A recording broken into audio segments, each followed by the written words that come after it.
Confidence must be at a particular high at the moment. A couple of boxes ticked last weekend, 2 victories, 2 games on the trot, first 3 o'clock kick-off. How have the players reacted to getting these things out of the road?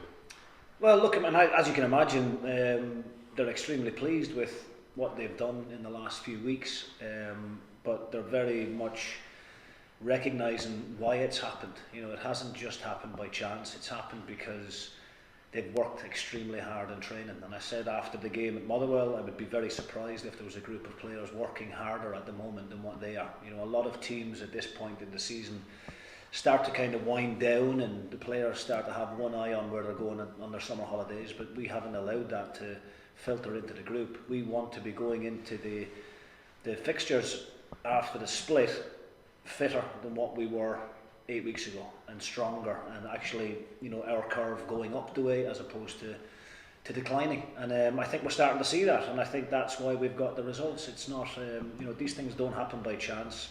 As a manager or a coach, the easy part is putting on the training sessions and trying to get the message across to the players. But you know, the hardest part of any team sport is for the players to go and implement those ideas. And I'm just delighted that they've been able to understand what's being asked of them, but most importantly, go and carry out that message on a match day, which is why we've picked up the points that we've picked up.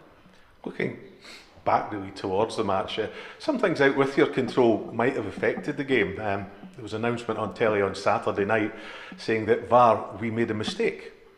We didn't get the offside right, we took it at the wrong stage. Do decisions like that infuriate you sometimes?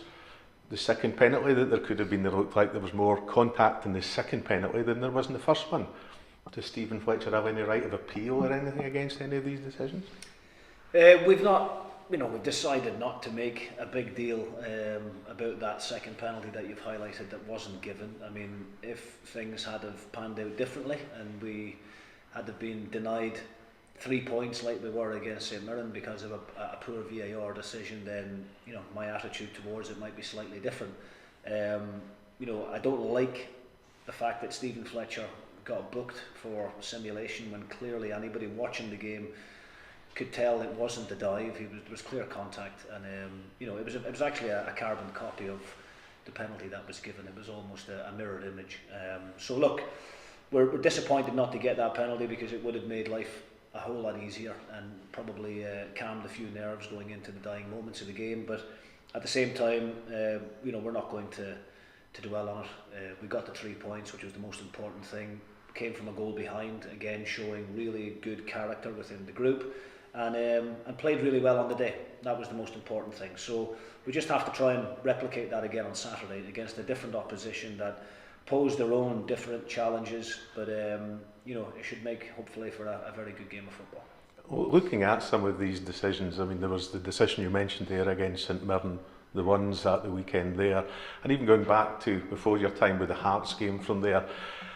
I've had a look at some of the officials that are involved, and all 3 of these games, there was one official involved in them all. You know, is it just bad luck that these officials are perhaps getting it wrong? Listen, you're going to get me in trouble if I delve too much into this kind of thing, because I've still got a suspended sentence hanging over me. So look, I'll withdraw the question then. Thank you very much. I think there's been enough spoken about VAR. I think you know, we all knew there was going to be teething problems.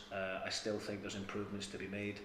I think referees sometimes get things wrong, and that's just human nature. As managers and as players, we make mistakes as well. The VAR thing is open to everybody's own perception of what that particular moment looks like. So, you know, every team out there could talk about one decision or another that's went for them or against them. VAR has been kind to me at the beginning of the season, so I was a big advocate for VAR coming in.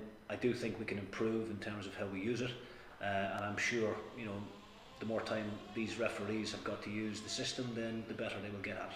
Looking towards Saturday then, away from other decisions and the previous things, it's a big game for both sides. It really is a must-win for both sides. How exciting is that going to make this game on Saturday? Yeah, I mean, I hope it will make it a very entertaining game. You know, Livingston can't come and sit off the game and play out for a draw, because a draw won't be enough.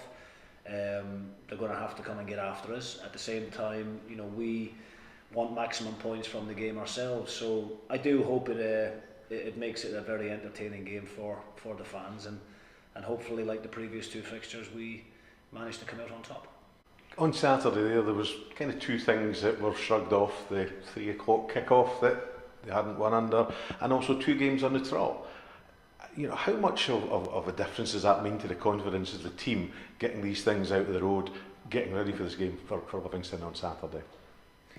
Yeah, every win is a big thing, and now two wins on a bounce. It's a brilliant feeling, of course, but as I said, we haven't achieved anything yet, so we have to keep on pushing, keep on working hard, and Saturday is another really big game, but we'll be ready for it. It's a game that realistically is so important to Dundee United, but it's equally as important to Livingston. They have to win to guarantee top 6. Dundee United do have to win to keep the continuing going. It's one of these games. It's going to be really a cracker, isn't it? 100% sure. So it's a great game on that point, that there is a lot of pressure for the both of teams, and both teams desperately want to win. So I think it's going to be a really, really good game. And obviously it's at Tannadice, so do you feel that the 12th man can be in the crowds there, obviously making a big difference to Dundee United this weekend?